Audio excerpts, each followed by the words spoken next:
What would you do if the very people meant to protect your neighborhood turned into your worst enemy? I never thought I'd be asking myself that question, but here I am. 32 years old, grease under my fingernails from a lifetime fixing cars, standing by the fence I built with my own hands to keep my rescue dogs safe, and watching the HOA president, in her $50,000 SUV, bury her career and reputation right into my property line. All because I refused to sell out. It all started with a knock at my door. Pamela Thornton, or as folks called her behind her back, the Queen of Briarwood Bluffs. She looked every bit the suburban mogul, blazer sharp enough to cut glass, fake smile wider than her business card. She told me my little ranch on the edge of the neighborhood would be perfect for her client's next shopping plaza. She talked dollars, commissions, and how I could help the community. I just listened, sipping coffee, and let my dog Max sniff around her designer heels. When she finished, I said no thanks. And in that moment, I ruined her plans and unknowingly declared war. You'd think rejection is just part of real estate, but Pamela didn't see it that way. She'd already promised the sale to her developer buddies, counting the money before she even asked me. That kind of embarrassment, in her world, needed payback. From that day on, things turned sour in ways I never imagined. It started slow. At the summer block party, Pamela made a show in front of the neighbors. She raised her wine glass, nodded toward my property, and said, "Hope everyone's enjoying the view." Nothing says home like a crooked fence and wild mutts. The crowd gave that awkward half-laugh, half-cringe you hear when nobody wants to pick sides. But I smiled, scooped up potato salad, and told her, "My dogs love it. Maybe you just need better taste." She didn't laugh. A few days later, an official-looking letter came, gold-embossed HOA logo and all, listing 17 violations about my fence. Everything from the boards being mismatched to my paint color, disturbing the visual harmony. Here's the thing, my ranch sits outside the HOA lines. Their rules didn't mean squat. She knew it. I knew it. But the message was clear. She wanted a fight, and she wanted it public. Pamela then took her campaign online, posting dramatic photos of my fence with captions about safety hazards and declining property values. The comment section turned into a neighborhood soap opera. Some folks, like my neighbor Clara, stayed out of it, but others fueled the fire. Instead of fighting, I snapped a picture of my 5 months sunbathing by the fence, posted it with, "Fence tours free, dog cuddles included." The likes poured in, and suddenly, I was the folk hero. For a moment, I thought maybe humor could diffuse it. But bullies don't back down. One night, insomnia hit, and I caught Pamela herself sneaking around my yard in expensive workout gear, taking photos with her phone flash, ducking behind mailboxes when cars passed. She didn't see me watching from the shadows, but it was clear, this wasn't about community standards anymore. It was personal. Days later, I found a city code violation taped to my gate, signed by Richard Hoffman, code enforcement, who, after some digging, I learned was Pamela's cousin by marriage. The violation was pure fiction, said my fence was a public hazard, and threatened $5,000 in daily fines. I spent the next day at City Hall, clutching every deed, permit, and legal document I owned.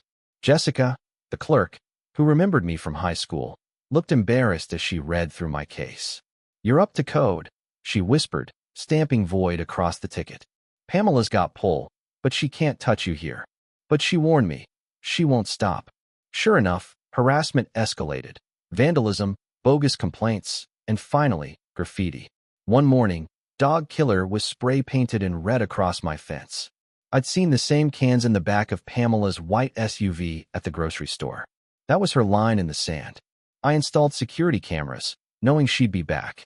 And she was, caught on video, dressed like a discount ninja, spraying leave on my property. It was all there. Her face, the can, the rage. My neighbor's kid, Dylan, even filmed her SUV hitting my fence, paint exploding everywhere after she fell into a trap I'd set with paint cans in a hidden ditch. Overnight, his video hit 1 million views.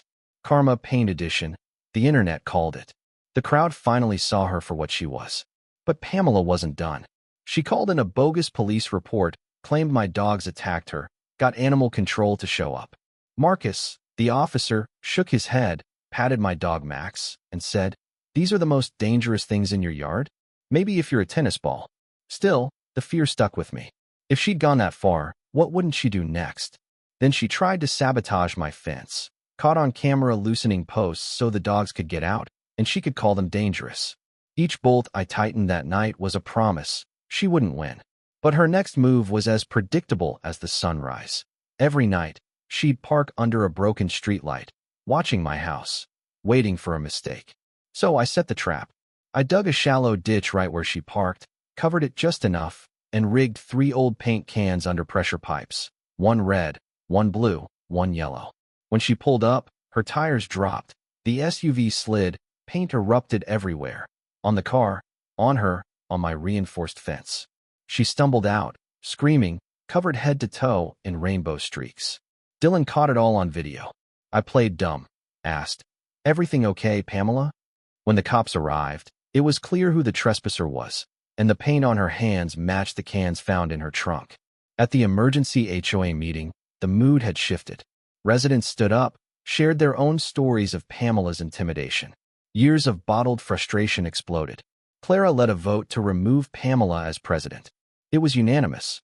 The new board started an audit, found years of embezzlement, fake fines, fraudulent contracts. Pamela's empire crumbled in a matter of days.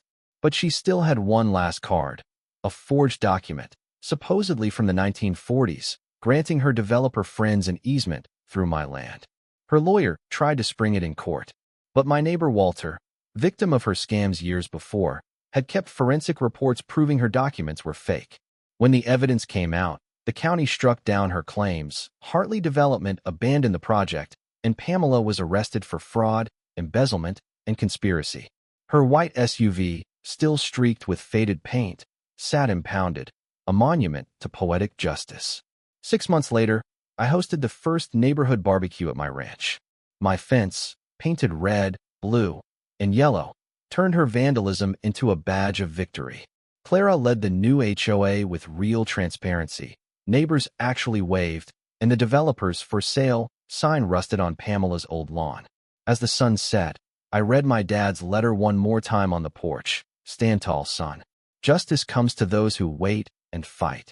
It finally made sense. But here's the thing, bullies never truly disappear. Maybe there's another developer out there, another Pamela, waiting for the next easy mark.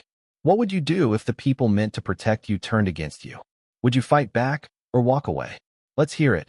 Drop your HOA nightmares in the comments. Tell us what you do when justice hangs by a thread, and don't forget to share your story if you've ever stood up to power.